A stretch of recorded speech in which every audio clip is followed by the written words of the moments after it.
அரசாங்கம், காவல் நிலையம், நீதிமன்றம், நாடாளுமன்றம், சட்டமன்றம், இவ்வளவு ஏன் கடவுள் கூட மண்ணள்ளி போட்டார். இந்த மண்ணில் மனிதராய் பிறந்து விலங்குகளாய் உழைத்து மடிந்தோம். எங்களுக்காக பேச, எங்களுக்காக போராட, எங்களுக்கான நீதியை தேட, எங்களுக்கான நியாயத்தை பெற்றுத்தர யாரும் இல்லையா ஏங்கி கிடந்தோம். அடரா, படையெடுத்து படை முடித்த கூட்டத்தில் பழங்கதையை பேசி எங்கள் நாடி நரம்புகளில் குருதி ஓட்டத்தில் சுயமரியாதையை, வீரத்தை, விடுதலை அவாவை விதைத்தாயே திருமா, எங்கள் திருமா. நீ பேசினாய், எங்கள் கிழவிகள் அடே வந்துவிட்டார்களா வீர பிள்ளை என ஆரத்தி எடுத்தார்கள்.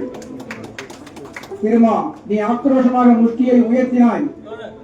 எங்கள் கிழவர்கள் உதித்ததடா நம் குடியில் புலிக்கன்று என நிம்மதியாய் கண்மூடினார்கள்.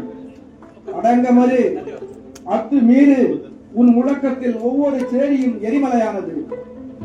கையிருப்பது, காலிருப்பது, எண்சான் உடலிருப்பது திமிரி எழ, திருப்பி அடிக்க என நீ வீரம் பழகிய போது இளைஞர்கள் எல்லாம் நாம் புலிகள் அல்லவா, இத்தனை நாட்கள் ஆளுகள் போல அடங்கி கிடந்தோமே என ஆர்ப்பரித்தனர்.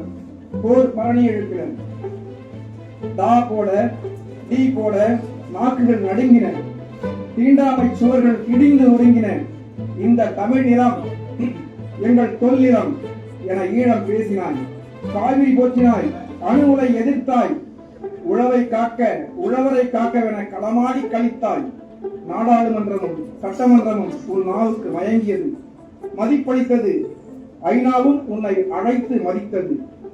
தலித்துகளுக்கு மட்டுமல்ல திருமா, தமிழருக்கும் நீ தலைவன். நன்றி.